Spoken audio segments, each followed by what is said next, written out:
হাই friends, মই আয়ুষ ৰং চেনেলত সম্প্ৰচাৰিত হৈ থকা সুৰুজমুখী ধাৰাবাহিকখনৰ আজিৰ খণ্ডটো চাবলৈ বহুত বেছি ভাল লাগিব, কিয়নো যোৱাটো খণ্ডত শুনা ত্ৰিদীপক ফোন কৰি কিয় অহা নাই বুলি সুধিছিল আৰু তেতিয়া ত্ৰিদীপে মোৰ কামৰ কাৰণে যাব পৰা নাই বুলি কোৱাত শুনে পৰি আনিব যাম বুলি কোৱা দেখিবলৈ পাইছিল।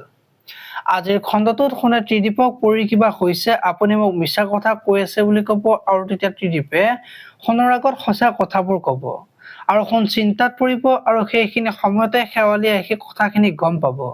এতিয়া শেৱালিয়ে পৰিৰ কথাখিনি অংশুৰ আগত ক'ব নেকি, দেখিবলৈ পাব আজিৰ খণ্ডটোত। এইফালে আকৌ ত্ৰিদীপে বাহিৰত বহি দুখ কৰি থাকিব আৰু তেতিয়া মাক আহিব আৰু পৰিৰ কথা সুধিব আৰু তেতিয়া ত্ৰিদীপে মোৰ এনে লাগিছে যে পৰিয়ে কিবা ক'ব খোজো ক'ব পৰা নাই বুলি মাকৰ আগত কৈ দুখ কৰি থকা দেখিবলৈ পাব।